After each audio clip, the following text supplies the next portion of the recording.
K M. Mani sir പലപ്പോഴും തൻ്റെ പ്രസംഗത്തിൽ പറയാറുള്ളൊരു കാര്യം ഇപ്പോൾ ഓർമ്മ വരികയാണ്. എനിക്ക് എൻ്റെ കുട്ടിയമ്മയെ കൂടാതെ മറ്റൊരു ഭാര്യ കൂടിയുണ്ട്. അതിൻ്റെ പേരാണ് പാല. അതിനെയും ഞാൻ ജീവന് തുല്യം സ്നേഹിക്കുകയും സംരക്ഷിക്കുകയും ഒക്കെ ചെയ്യും എന്നുള്ളത്. അതുപോലും ചെയ്യാൻ കഴിയാതെ രാഷ്ട്രീയത്തിൽ നിന്നും അപ്രത്യക്ഷമാവുകയാണ് മകൻ ജോസ് കെ മാണി. അറിയാവുന്നവർ എല്ലാം പറഞ്ഞു കൊടുത്തതാണ്, ഒരാവേശത്തിന് അവിവേകം കാണിക്കരുത് എന്ന്. തുടക്കത്തിൽ കുറച്ചാളുകൾ കൂടെ കാണും, മടുക്കുമ്പോൾ അവർ അവരുടെ പണിയും നോക്കി പോകും എന്നുള്ളത്. കേരളത്തിൻ്റെ ലീഡർ കെ കരുണാകരന് ഇവിടെ സാധിച്ചിട്ടില്ല. പിന്നല്ലേ ഒരു ജോസ് കെ മാണിക്ക് പുതിയ പാർട്ടി ഉണ്ടാക്കൽ.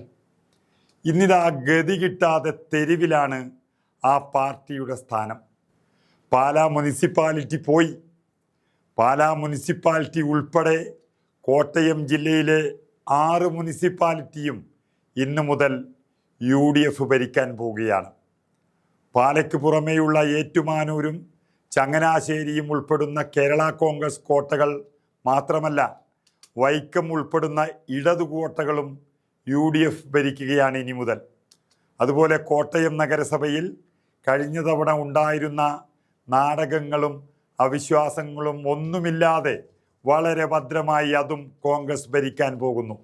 അതിനെല്ലാം അപ്പുറത്ത് നമ്മുടെ ജോസ് കെ മാണിക്ക് ഒരു നോവായി മാറിക്കൊണ്ട് കോട്ടയം ജില്ലാ പഞ്ചായത്തിൽ കോൺഗ്രസ് നേതാവ് KPCC ജനറൽ സെക്രട്ടറി കൂടിയായ ജോഷി ഫിലിപ്പ് ഇന്ന് ജില്ലാ പഞ്ചായത്ത് പ്രസിഡന്റായി സ്ഥാനമേൽക്കുകയാണ്.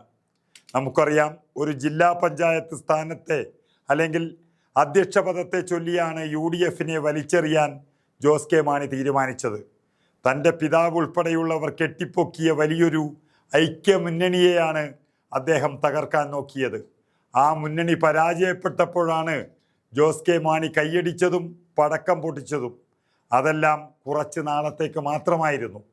2020 കാലഘട്ടത്തിൽ തുടങ്ങിയ ജോസ് കെ മാണിയുടെ UDFനോടുള്ള വെല്ലുവിളി ഏതാണ്ട് 2023 തന്നെ അവസാനിച്ചതാണ്.